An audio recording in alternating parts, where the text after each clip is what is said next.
తెలంగాణలో ప్రతిష్టాత్మకమైన outer ring rail project తుది అలైన్మెంట్ ఖరారైంది. మొత్తం 392 కిలోమీటర్ల ఈ ప్రాజెక్టుకు 12,070 కోట్ల వ్యయం అవుతుందని అంచనా వేస్తున్నారు.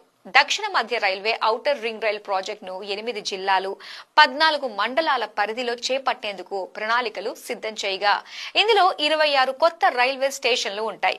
6 చోట్ల రైల్ ఓవర్ రైల్ వంతెనలు నిర్మించనుండగా ఈ ప్రాజెక్ట్ రాష్ట్రంలో ఆర్థికాభివృద్ధికి, రవాణా మెరుగుదలకు కీలకం కానుంది.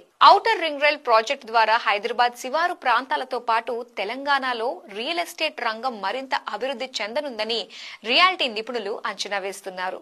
ఔటర్ రింగ్ రైల్ కు green signal. Outer ring rail project తుది అలైన్మెంట్ ఖరారు. 26 స్టేషన్లతో ఫైనల్ అలైన్మెంట్. మొత్తం 6 చోట్ల ఆర్ఓఆర్ వంతెనలు. ఔటర్ రింగ్ రైల్ ప్రాజెక్టుతో రియల్ ఎస్టేట్ కు ఊతం. ఔటర్ రింగ్ రైల్ RRR కు 3 నుంచి 5 కిలోమీటర్ల దూరంలో ఉంటుంది. 2 చోట్ల మాత్రం 11 కిలోమీటర్ల దూరం ఉండనుంది. దూరం తగ్గినా అభివృద్ధికి అధిక అవకాశాలున్న ప్రాంతాలకు దగ్గరగా ఈ మార్గం రానుండటం దీని ప్రధాన ఉద్దేశంగా తెలుస్తోంది. ఈ 392 కిలోమీటర్ల ఔటర్ రింగ్ రైల్ ప్రాజెక్టుకు సంబంధించిన సమగ్ర ప్రాజెక్టు నివేదికను సౌత్ సెంట్రల్ రైల్వే అధికారులు రైల్వే బోర్డుకు పంపించడానికి సిద్దమవుతున్నారు. ఈ ప్రాజెక్టులో 6 చోట్ల రైల్ ఓవర్ రైల్ వంతెనలు నిర్మించనున్నారు. అంటే పాత రైలు మార్గాలపై కొత్త లైను ఎత్తుగా ఫ్లైఓవర్లో నిర్మిస్తారు.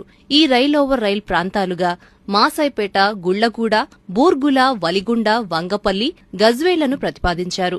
ఔటర్ రింగ్ రైల్ ప్రాజెక్టుతో పరిసర ప్రాంతాల్లో ఆర్థికాభివృద్ధి వేగవంతం అవుతుంది. ఈ రింగ్ రైలు మార్గాన్ని దగ్గరలోకి తీసుకురావడంతో రోడ్డు, రైలు మార్గంతో కూడిన రవాణా ఆధారిత అభివృద్ధి జోరందుకుంటుంది.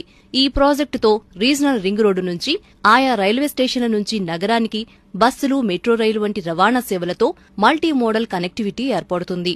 ఈ ప్రాజెక్టు తెలంగాణ అభివృద్ధిలో కీలక పాత్ర పోషించనుందని నిపుణులు అంచనా వేస్తున్నారు.